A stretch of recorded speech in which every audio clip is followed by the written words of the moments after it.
Peter Cardwell here between now and 10 o'clock. If you're just waking up, it's great to have your company between now and 10. And Richard Tice will be here between 10 and 1. I've got Candice Holdsworth in the studio. She's going to be with me between now and 9 o'clock, which is fantastic. And we also have Charlie Rowley, who's a former special advisor to Michael Gove.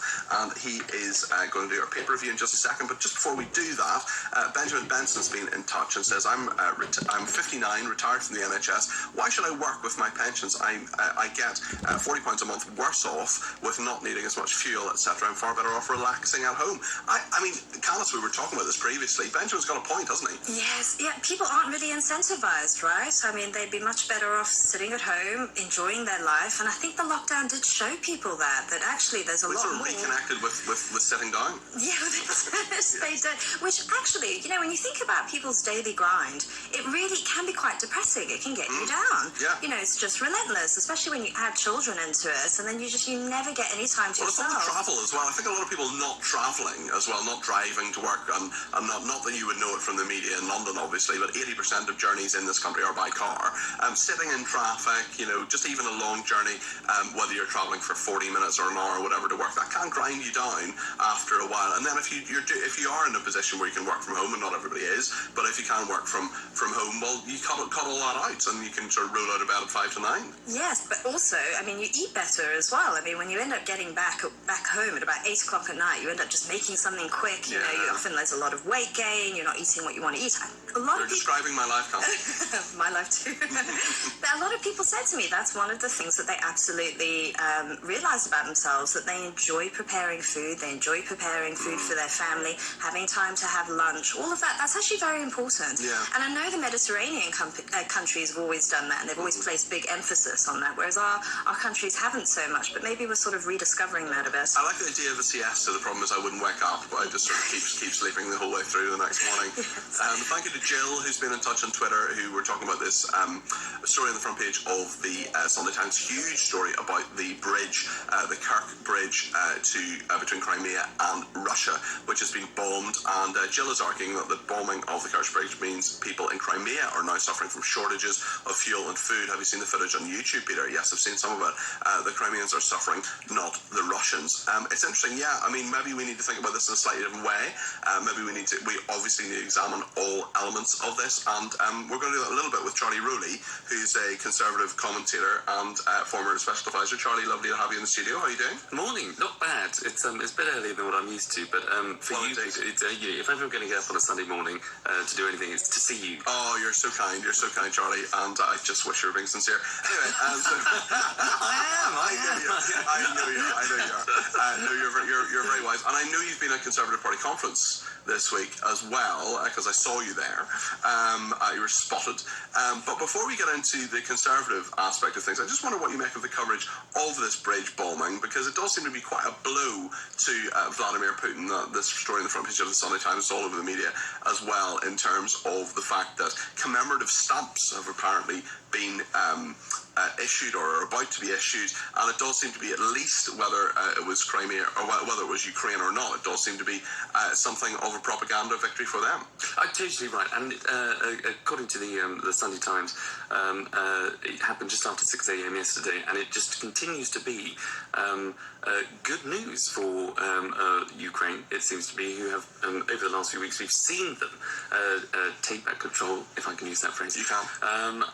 Against, taking back control of their own land, which has been obviously invaded by Russia. It is a progress, a good news story, and it just continues to demonstrate the progress that Ukraine are making against their fight against Russia. So it is a interesting perspective there, Charlie. Not one shared by all our listeners, but nonetheless, I think that is probably going to be the mainstream view anyway.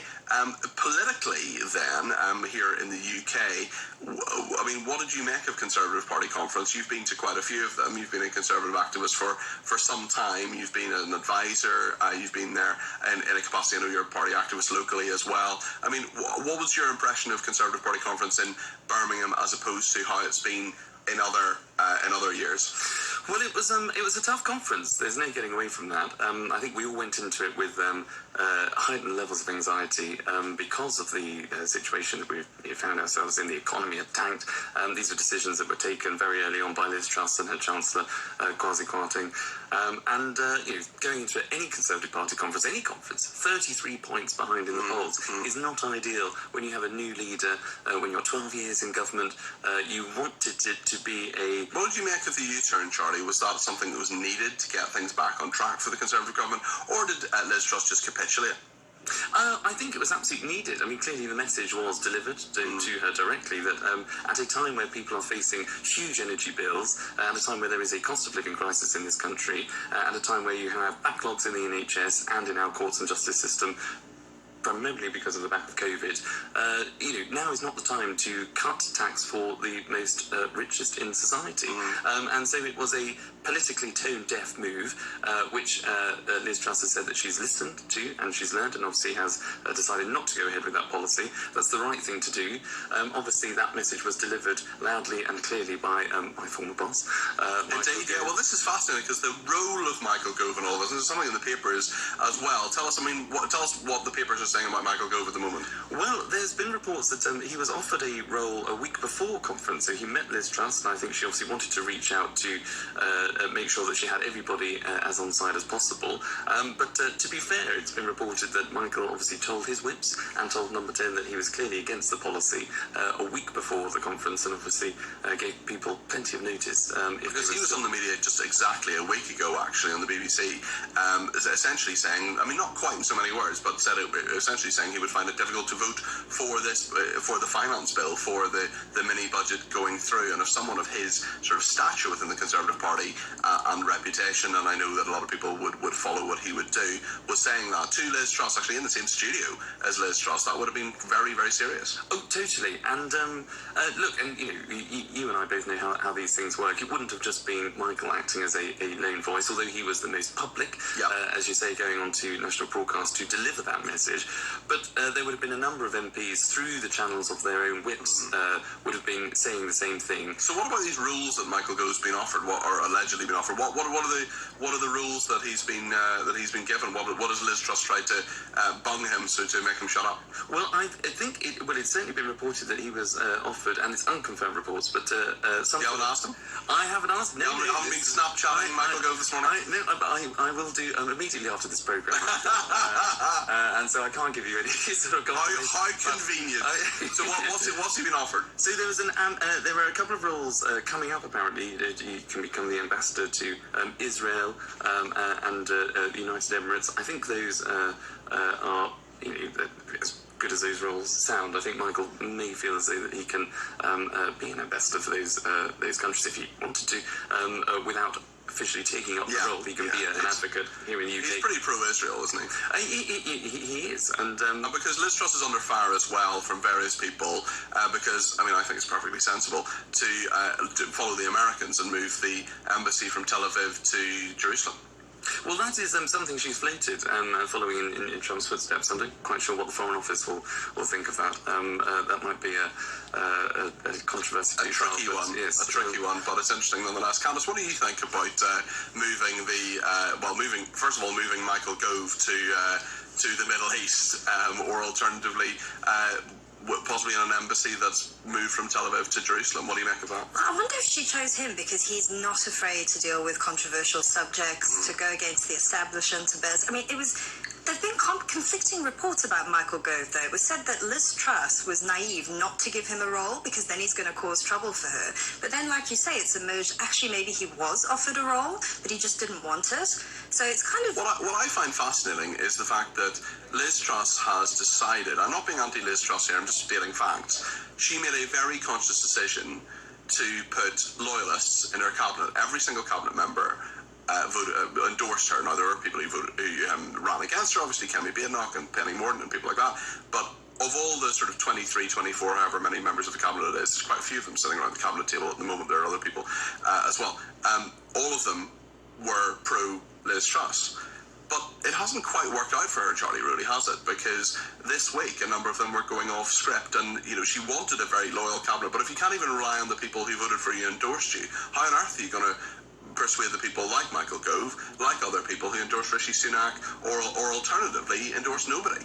I think that's absolutely right, Peter, and I think there are two ways of doing this. I mean, you either surround yourself, as Liz seems to have, with Liz Truss backers, and that is clearly the only way in which, or one of the ways in which you are going to get your policies through, and by surrounding yourself, with, as I say, with people who are your backers, you can't go wrong.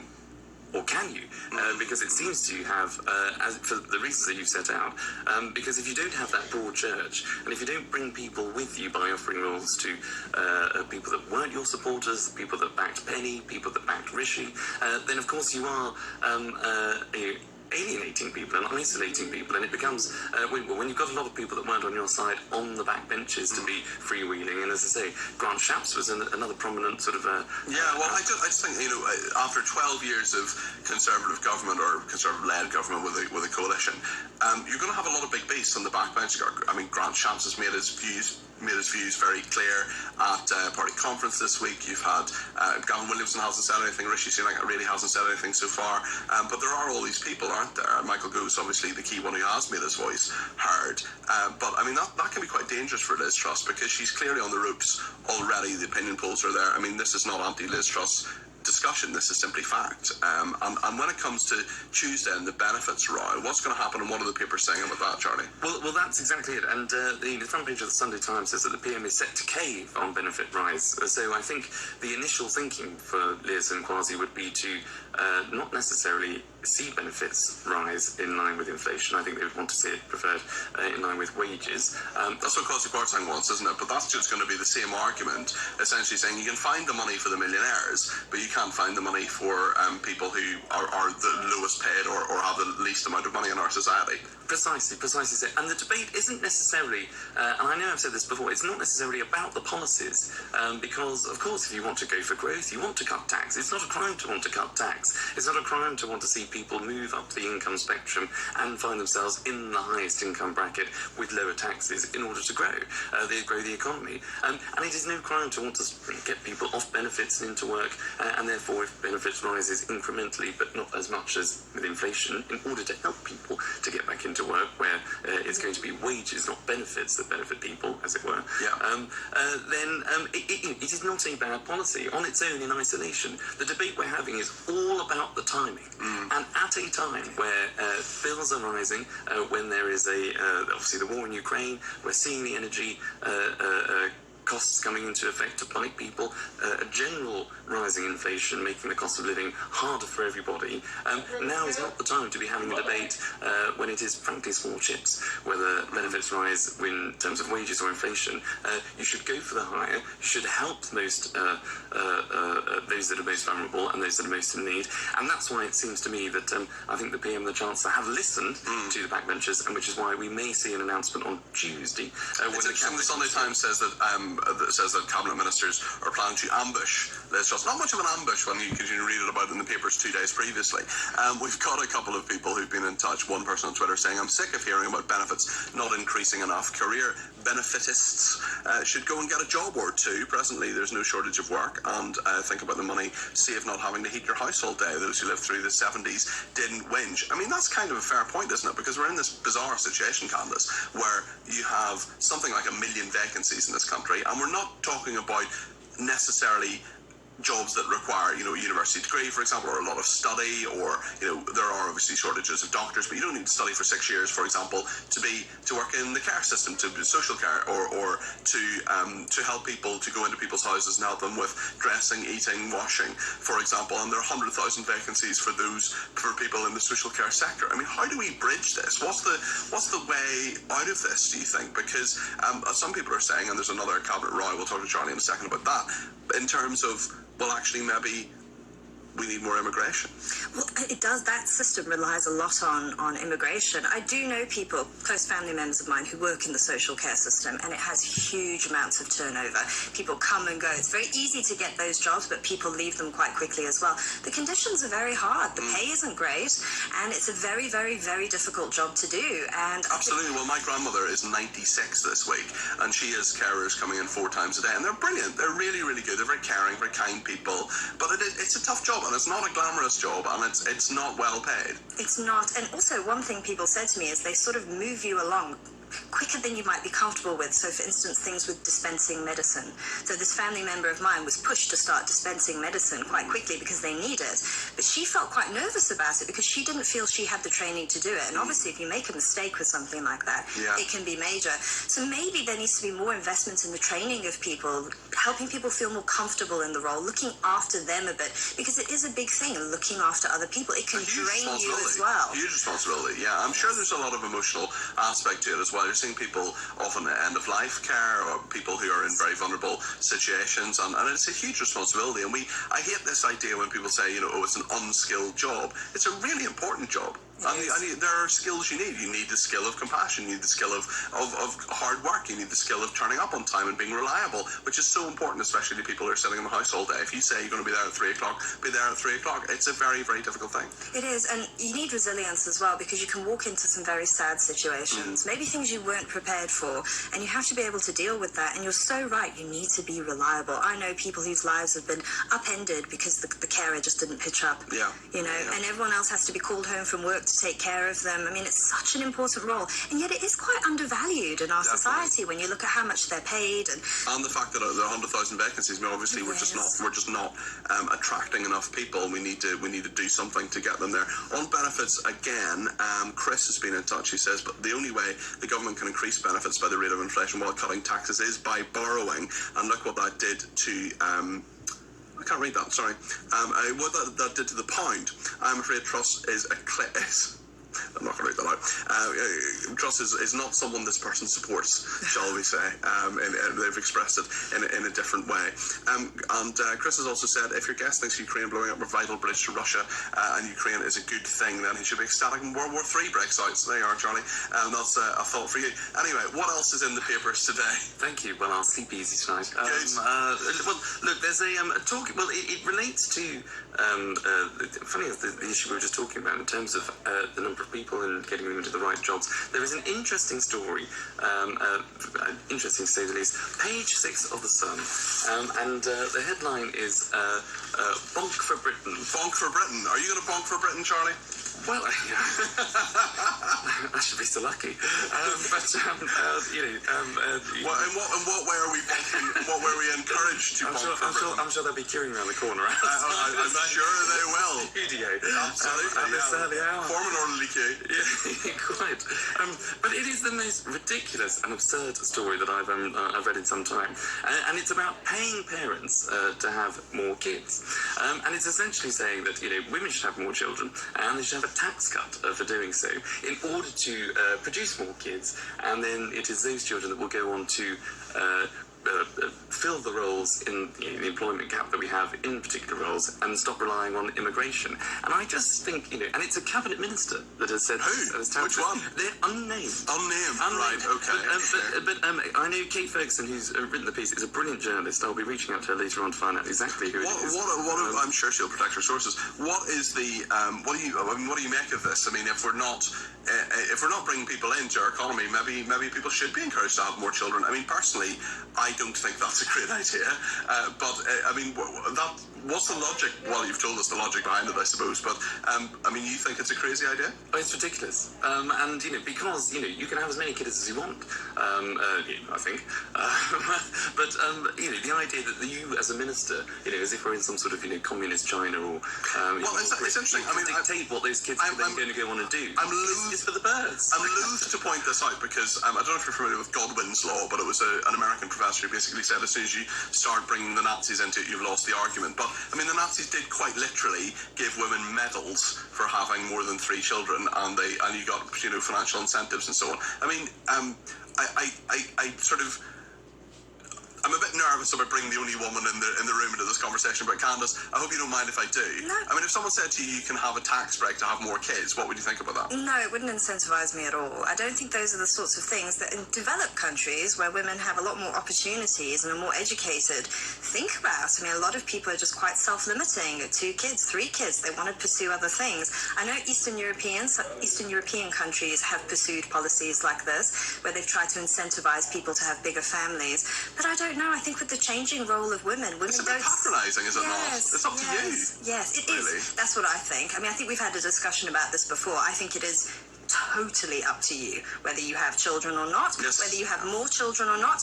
You have to live with that decision. It's a huge responsibility having kids, and it should be something that you really think about and what makes sense for you. There should be no outside pressure at all. And let's face it, I mean, even a tax break isn't going to make up for the hundreds of thousands of pounds it costs to feed, clothe, sometimes send school fees, whatever it is in regard to kids. They are very expensive to have. It is a major financial decision to have a child. Yes, and it's not just financial. I mean, it's emotional as well. I mean, just even having 2 kids, you're pulled in 2 different directions, and that's why a lot of people stop there. I mean, I was with my friend the other day, and we had 4 kids running around. It was crazy, and it made me think, okay, is this what having 4 children would be like? For some people, they can handle that, though. That's okay. But everyone's situation is different, and, I really don't want women to be put under pressure now to have bigger families, and that's seen as their role. I really would. What over the eco mob? I mean, they always say having a child is the worst thing you can do for the environment. Yes, I can't stand that, though, that a person's value is measured by their carbon output. I really, really don't like that. I'm sort of, I think women should feel empowered to make their own decisions. I don't think we should be negative about having children or positive. I think people should just feel individually empowered to do what they need to do. You don't feel that counting up your carbon is the right thing to do? I don't. Neither do I. And it's part of this whole sort of strategy, I think, by the left to make us feel guilty for being alive. Yeah, I know. Well, this is the thing. It wasn't my choice to be born. Yes. Well, I mean, these ideas receive very little scrutiny as well. They have, deep anti-human bias baked into it, but no one really looks at it and says, hang on a minute, that's, I know this is hyperbolic, but my husband said it's almost genocidal, when he heard that, humans shouldn't be born because of their carbon output. I mean, it's just a horrible idea. Well, we're all going to hell in a handcart, and it's all dreadful, and there's a climate emergency apart from the 1,200 people who say, climate scientists say there isn't. Fascinating stuff, Candice. One final story from you, Charlie, is about, it could happen later today, couldn't it? Yes. The anxiety. It could, yes, the Sunday scaries. What is the Sunday scaries? Well, they've been described as how do I put it? The late night Sunday, scary, fear going into the week ahead. So it is a study that's shown that actually 2/3 of adults regularly report feeling a spike of anxiety on a Sunday going into the Monday, anticipating the week ahead, the to-do list that is ever growing, the job that needs to be done on a Monday morning, turning up to see your colleagues. And it has a detrimental effect on people's mental health, lack of sleep, and it's reported that the over 30s tend to comfort eat. Those between the ages of 25 and 32 binge watch TV, and those 18 to 24 turn to smartphones and scrolling through social media just to avoid doing things that they have to do confront on a Monday. Well, my father was a head teacher of a school and a headmaster, and he always said when he heard the music for Songs of Praise on a Sunday evening, or maybe it was the Antiques Roadshow, I can't remember, one of the two of them, he always sort of had a spike of, it's happening again, I've got to go back to work tomorrow, sort of thing. I mean, have you had the Sunday scaries, Candice? Yes, when I was at school, definitely. I didn't enjoy going into school. I loved learning, I was good at it, but I just found the environment very strict. I did a lot of my schooling in South Africa as well. So there, it just didn't really suit my personality so well. When it comes to work, I've sort of figured out how to make it work for me, I love work. I love coming into work, but no, I definitely felt that. I mean, there's nothing worse than just the prospect of 5, a week ahead of you, and there are lots of things worse than that, but they're just the kind of, I've so much to do, and am I going to get it done? And I've so much, you sort of give yourself a couple of days rest, and then suddenly it all comes flooding back, doesn't it, Charlie? Oh, it totally. And the only thing that alleviated my Sunday scaries and my anxiety was knowing that going into government, I might be having a meeting with you on Monday. You charmer! Goodness me! I mean, if it's not saying nice things about me, it's the queue outside of people. I've got to face them. I know. It's got to be tough. You might need Candice to hold your hand. Negotiate it for you. Can we call for security, please? Yeah, well, I think we do need to hold back the mob.